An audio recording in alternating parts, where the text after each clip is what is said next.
Hello friends, मैं doctor Sandeep बसीन खेरवेल मेडिकल सेंटर से। आज हम बात करेंगे in hair loss, specially natural DHT blockers.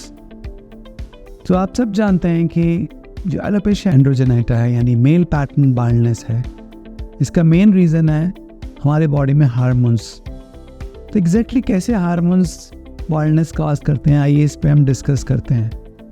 हमारी बॉडी का जो मेन हार्मोन है उसको हम बोलते हैं टेस्टोस्टेरोन।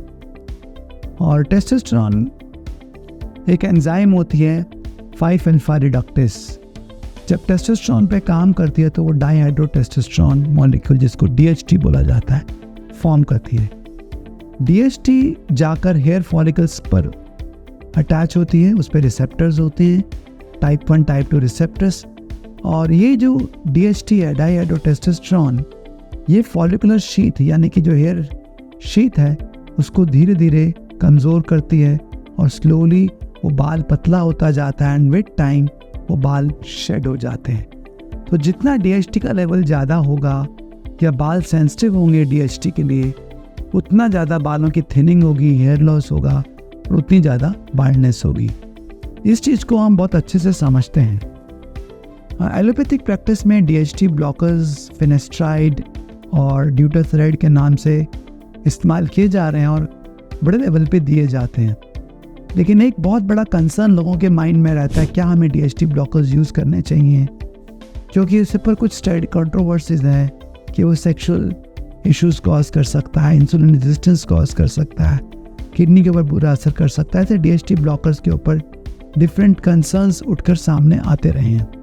वैसे तो जब भी हम पेशेंट्स को देते हैं हमारा डोज बहुत लो होता है, जिससे मैं अपने पेशेंट्स में ड्यूटेथराइड को 0.5 मिलीग्राम ऑल्टरनेट डे पे एडवाइस करता हूँ, जबकि प्रोस्टेट के अंदर इससे कहीं ज़्यादा डोज को इस्तेमाल किया जाता है, up to 5 grams per day तक दिया जाता है। इसमें हम बहुत ही लो डोज दे रहे हैं और वो भी ऑल्टरनेट करके दे रहे हैं, तो कंपैरेटिवली साइड इफ़ेक्ट्स ना के बराबर होने चाहिए या बहुत कम होने चाहिए। But still for those who do not want to use these strong medicines, nature में ऐसा क्या है जो हम यूज़ करें जो डीएचटी ब्लॉकर्स हैं। So there are many DHT blockers, लेकिन कुछ डीएचटी ब्लॉकर्स हैं जो काफ़ी पॉपुलर हो रहे हैं और काफ़ी ज़्यादा सामने आ रहे हैं। सबसे पॉपुलर इसमें देखा जाए तो है सॉ पाल्मेटो।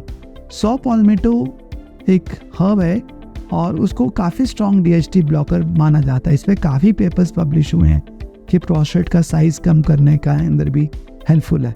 इसमें जो फैटी एसिड्स होते हैं उसको फाइटोस्टेरॉल्स बोलते हैं, ये डीएचटी ब्लॉकर्स हैं। 360 मिलीग्राम सॉ पाल्मेटो जिसमें 44% फाइटोस्टेरॉल्स हों, ऐसे सॉ पाल्मेटो को इफेक्टिव पाया गया है in not only hair loss but also reducing the prostate size. Along with saw palmetto कुछ स्टडीज़ बता रही हैं कि हमको स्टिंगिंग नेटल करके एक हर्ब होती है, उसको कंबाइन करना चाहिए इसके साथ, ताकि हमारा डीएचटी ब्लॉकर का इफेक्ट बढ़ सके। ऐसे एक और हर्ब होती है पायोजेनिकम, जिसको अफ्रीका पायोजेनिकम बोला जाता है, उसको भी कंबाइन किया जाता है। तो combination of saw palmetto, stinging nettle and pygeum herb का कॉम्बिनेशन काफ़ी इफेक्टिव होता है, यूज़ किया जाता है इन डीएचटी ब्लॉकिंग। इनको छोड़ के हम देखते हैं सोया आइसोफ्लोवेंस, यानी कि जो सोया बीन्स हैं, सोया की जो सीड्स हैं, उसके अंदर जो आइसोफ्लोवेंस हैं उसमें डाइजोजेनिन करके एक कंपाउंड होता है जो स्ट्रांगली ईस्ट्रोजेनिक होता है, डीएचटी को ब्लॉक करता है, ईस्ट्रोजन से मिलता जुलता कंपाउंड होता है और वो हमारे डीएचटी को ब्लॉक कर सकता है। तो दैट्स अनदर थिंग जो आप इस्तेमाल कर सकते हैं, सोया आइसोफ्लेवोन्स जो हम यूज़ करते हैं। और इसका और भी फ़ायदा है कि वो कोलेस्ट्रॉल को कम करता है, एचडीएल को इम्प्रूव करता है, का हार्ट को प्रोटेक्ट करता है। That's have another benefits of using the soya isoflavones. Besides this, जो एक कंपाउंड अभी बड़ी तेज़ी से लोग इस्तेमाल कर रहे हैं और जिसके बारे में बहुत चर्चा आया हुआ, पंपकिन सीड। तो pumpkin seed and pumpkin seed oil में अगेन फाइटोस्टेरॉल्स हैं जो डीएचटी ब्लॉकर्स हैं और इसको भी इस्तेमाल किया जा रहा है as a DHT blocker and people are using it as a DHT blockers. Then besides pumpkin seeds, we are also using onion, क्योंकि onions are rich in quercetin और quercetins are very strongly anti-inflammatory, anti-immunogenic, they are anti-allergic और वो DHT blockers भी हैं। तो क्वेरसेटिन्स को हम use करते हैं आइदर अलोन और in combination with other compounds to reduce the inflammation and also to act as a DHT blockers. तो क्वेरसेटिन इज़ अनदर कंपाउंड जो हम इस्तेमाल कर सकते हैं as a DHT blockers. Green tea के ऊपर भी काफ़ी काम हो रहा है। ग्रीन टी में कंपाउंड होता है EGCG। तो EGCG जो कंपाउंड है ये हमारे लिए this is also called as DHT blocking.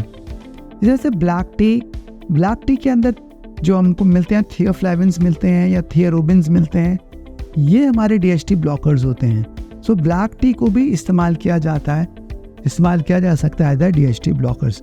So green tea and black tea are another group of natural products जो हमारे को हेल्प कर सकते हैं एज DHT ब्लॉकर्स।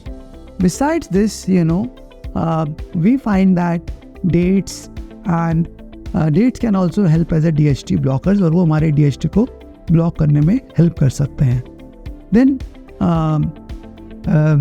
कुछ हर्ब्स हैं जैसे रोजमेरी एक्सट्रैक्ट है, इसको इस्तेमाल किया जाता है as DHT blocker and we can use rosemary as DHT blocker. तो उसको भी हम इस्तेमाल करते हैं as DHT blockers. Biotin in high dose is known to also cause DHT blockage. तो बायोटिन को अगर हम हाई डोज में लेते हैं तो वो भी DHT ब्लॉकर का काम कर सकता है। तो हम देख रहे हैं ये बहुत सारे डिफरेंट कंपाउंड्स हैं हमारे सामने जिसको हम एज DHT ब्लॉकर्स यूज़ कर सकते हैं। How can we use it practically all of these DHT blockers in our daily life? अगर आप एक एक करके लेंगे तो बहुत मुश्किल होगा इन सब को इस्तेमाल करना। So what is the thing is you can make a mixture जिसमें आप इन सब DHT ब्लॉकर्स को कंबाइन कर सकते हैं। 100 पाल्मेटो के जो हर्ब है उसको ले सकते हैं, स्टिंगिंग नेटल का हर्ब ले सकते हैं, और along with that you can take some pumpkin seeds, उनको कंबाइन कर सकते हैं। You can take some quercetin, biotin, मेथी के सीड ले सकते हैं। फेनुग्रीक के अंदर भी हमको DHT ब्लॉकर्स मिलते हैं, तो मेथी के सीड्स ले सकते हैं। इन सब को कंबाइन करके आप एक मिक्सचर बना सकते हैं और उस मिक्सचर को आप मॉर्निंग एंड इवनिंग डेली इस्तेमाल कर सकते हैं as DHT blocker to get good results in hair loss. Thank you friends. Dr. Sandeep Bhasin from Carewell Medical Center.